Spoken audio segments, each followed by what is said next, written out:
ऐसे मेरे आदर्श में मेरे बड़े भाई माननीय त्रिवेंद्र सिंह रावत जी, जो कि अभी वर्तमान में हरिद्वार लोकसभा के सांसद हैं।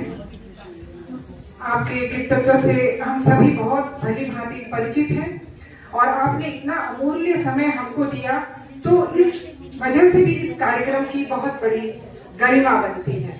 और हम सब बहनें यहाँ पर आज आई हैं उमा संस्था की बहुत लंबे समय से जो कि काम कर रही हैं। ऐसी संघर्षशील बहनें यहाँ पे सचिव हैं नीलिमा जी, यहाँ पे मेरी अर्चना जी हैं और सारी पदाधिकारी बहनें बहुत लंबे समय से जुड़ी हुई हैं। उन सभी बहनों को मैं नमन करती हूँ। यहाँ पे विशेष तौर पर सम्मानित करने वाली जो अपने अपने क्षेत्र में जिन्होंने बहुत सारी अपनी भूमिकाओं का उच्चता के साथ निर्वहन किया है, उनको सम्मानित करने का काम, क्योंकि मेरे सामने मेरी जो गुरु माँ बैठी हैं, मैं उनका नाम कैसे लूँ, अपनी जो गुरु हैं सुमित्रा देवी जी, जो डबराल, जो हमारे पुराने बहुत ही पुराने स्कूल जो चलाया शिशु शिक्षा निकेतन, उसी से मैंने भी शिक्षा ग्रहण करी।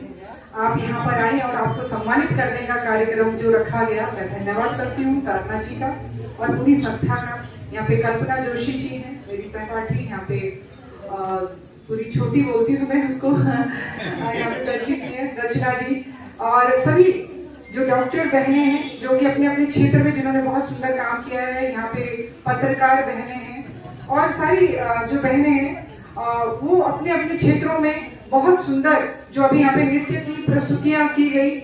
हमने सच में जब हमने शुरुआत की थी, क्योंकि मैं हमारा भारतीय जनता पार्टी का संस्कृति प्रकोष्ठ हुआ था, नया जब राज्य बना था, तो हमने इसका गठन किया और मैं साधना जी जब बैठे, हमने कहा हमको सारी बहनों को एक मंच देना है और ऐसा मंच देना है जिसमें वो बहनें जो कहीं भी जो अपनी कला का प्रदर्शन नहीं कर सकती, उनको हमने एक मंच प्रदान करना है। और मैं धन्यवाद करती हूँ माननीय हमारे बैठे हैं बड़े भाई त्रिवेंद्र सिंह रावत जी, आपने भी एक कार्यक्रम में आप आए, उस समय निकालकर जब नेहरू ग्राम गुरु राम राय इंटर कॉलेज में हमने वो कार्यक्रम किया और बहुत बड़ी संख्या में वहाँ पे स्थानीय लोग आए और हमने वो कार्यक्रम वहाँ पर किया। तो हमने बहनों को छोटे छोटे कार्यक्रमों के माध्यम से हमने हर ऐसा कोई वार्ड नहीं होता था जहाँ पे हमारे कार्यक्रम नहीं होते थे। महिलाओं को भजन कीर्तन का भी बड़ा शौक होता है। हमने जैसे होली है, दीपावली है, अभी तो इगास का पर्व हम बहुत धूमधाम से मना रहे हैं और बहुत सारे त्योहारों को हम बहुत अच्छे ढंग से मना रहे हैं, क्योंकि उत्तराखंड की संस्कृति ये जो देव संस्कृति है, इस संस्कृति का पूरी तरह से हर जगह प्रचार प्रसार हो। उसका हम चाहते हैं कि हर जो बच्चा है, श्री कृष्ण की जन्माष्टमी हो, उस उत्सव के माध्यम से भी हमने अनेकों बच्चों को मंच प्रदान किया और ये हमारी संस्कृति है। और जब माताएं बहनें संस्कारी जो हैं वो अपने बच्चों को जब संस्कारवान बनाती है, तो सच में एक बहुत हमारी जो संस्कृति है वो भारतीय संस्कृति जो वसुधैव कुटुंबकम है, जो हमारे माननीय प्रधानमंत्री श्री नरेंद्र मोदी जी के अंदर आपने देखी होगी। एक माँ ने कैसे संस्कार उनको दिए होंगे। जब संसद में वो पहुंचते हैं तो प्रथम दिन नतमस्तक होकर वो प्रणाम करते हैं। तो वो ये हमारा मंदिर है, ये भाव दिखाता है उस माता का, उस माता ने। इसमें ये नहीं है कि कोई गरीब है, अमीर है, छोटा है, बड़ा है, बात है संस्कार की। और संस्कारवान व्यक्ति जब एक पोस्ट पर बैठता है तो वो पूरे ही एक समाज को संस्कारवान बनाता है। आज माननीय प्रधानमंत्री श्री नरेंद्र मोदी जी ने जिस प्रकार से आज पूरे विश्व में जो विश्व गुरु भारत माता है, उसको पूरे विश्व के पटल पर लाकर रख दिया है। आज पूरा विश्व, चाहे डोनाल्ड ट्रंप जैसा एक बड़ा शासक हो, चाहे और कई पूरे जो अंतर्राष्ट्रीय स्तर पर आज भारतीय संस्कृति को जब देखते हैं तो गौरव का अनुभव करते हैं। और सभी लोग यहाँ की संस्कृति का प्रचार प्रसार जिस प्रकार से माननीय प्रधानमंत्री श्री नरेंद्र मोदी जी कर रहे हैं, यहाँ से माननीय श्री पुष्कर सिंह धामी जी जिस प्रकार से सारे देवालयों का आपने देखा होगा, कोई भी मंदिर हो आजकल उनकी पोस्ट हर मंदिर पर दिखाई देती है। यहाँ पे हमारे बड़े भाई बैठे हैं माननीय त्रिवेंद्र सिंह रावत जी, आपने अपने समय में, आप सबको मैं इस मंच से बताना भी चाहूंगी, पौड़ी के क्षेत्र में सीता माता का भव्य मंदिर है जहाँ पे सीता माता समाई है।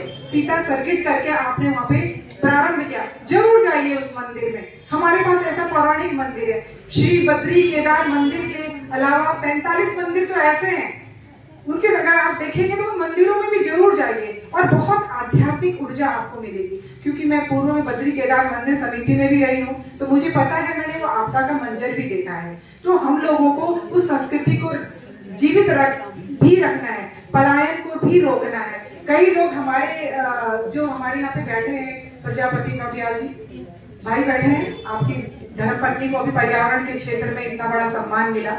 तो आप उस उत्तरकाशी क्षेत्र से आई हैं, आपको पता है पर्यावरण को संरक्षित रखने के लिए माँ जो गौरा देवी ने इतना बड़ा आह्वान चलाया। हम उस चिपको आंदोलन के भी हम प्रणेता हैं। तो सारी मातृशक्ति विभिन्न क्षेत्रों में बहुत बढ़िया काम करती है और कर रही है। साथ में यहाँ पे आज साधना जी ने एक बहुत बड़ा यहाँ पे अभी एक विषय उठाया महिला सुरक्षा को लेकर। हम सच में बहुत ही संवेदनशील हैं और उत्तराखंड में अगर मैं कहूँ कि अनेकों, जिस प्रकार से माननीय प्रधानमंत्री श्री नरेंद्र मोदी जी ने नारी शक्ति बंधन अधिनियम बिल पारित किया है, तो महिलाओं के प्रति और महिलाओं को हर क्षेत्र में, अगर मैं कहूँ कि आज हमारी विधानसभा के अध्यक्ष तो एक महिला है, और हर क्षेत्र में आज हमारी अगर दिल्ली की अगर मुख्यमंत्री चुनी गई तो एक महिला है। हर क्षेत्र में महिलाओं को प्रतिनिधित्व तो मिला है।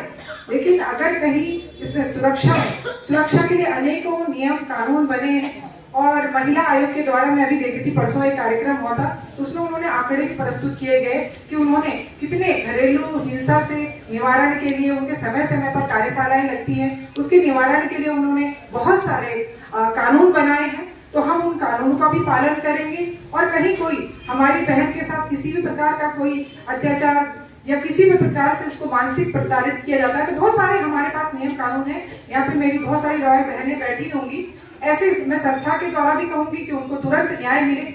ऐसी हमारी फास्ट ट्रैक जो कोर्ट है, उसके माध्यम से भी हम उसको सुलझाने का प्रयास करते हैं। और घरेलू हिंसा में पति पत्नी के लिए भी एक जो काउंसलिंग होती है, वो भी हेल्पलाइन नंबर आप सभी के पास होगा।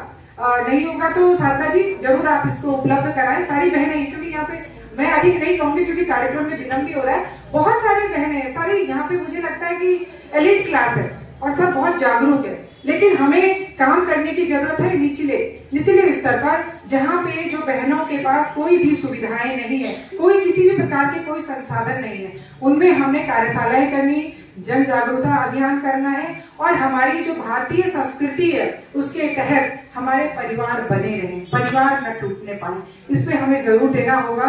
क्योंकि परिवार रहेगा तभी हम रहेंगे, परिवार रहेगा तभी हम संस्कारित होंगे, तभी हमारा समाज का जो है वो समुचित विकास होगा। अन्य चीजें, क्योंकि बंटवारा नहीं करना है, बंटना तो बहुत आसान है, तोड़ना बहुत आसान है, लेकिन जोड़ना बहुत मुश्किल है। हम सब लोगों को जुड़कर परिवार के साथ सामंजस्य बिठाकर उन समस्याओं का एक साथ मिलकर समाधान करना है। तो मैं आज क्योंकि महिला दिवस है और सभी महिलाएं आज बहुत सारी, क्योंकि उत्साह के साथ बहुत यहाँ पे कार्यक्रम भी हो रहा है, अधिक विलंब न करते हुए मैं महिला दिवस की आप सबको हार्दिक शुभकामनाएं देती हूँ, बधाई देती हूँ। और जो नियम आप बनाएंगे, जो आपके जो सुझाव आपके इस कार्यक्रम के बाद जो आप लोग सजेशन हम लोग को देंगे, मैं उन सजेशन का मैं जरूर चाहूंगी कि हमारी सरकार उसमें प्रमुखता से काम करे। मैं आप सभी लोगों का इस कार्यक्रम में बहुत बहुत धन्यवाद और आभार व्यक्त करती हूँ पुनः साधना जी का, उनकी समस्त टीम का, जिन्होंने इतना सुंदर यहाँ पे कार्यक्रम किया। धन्यवाद, बहुत बहुत आभार।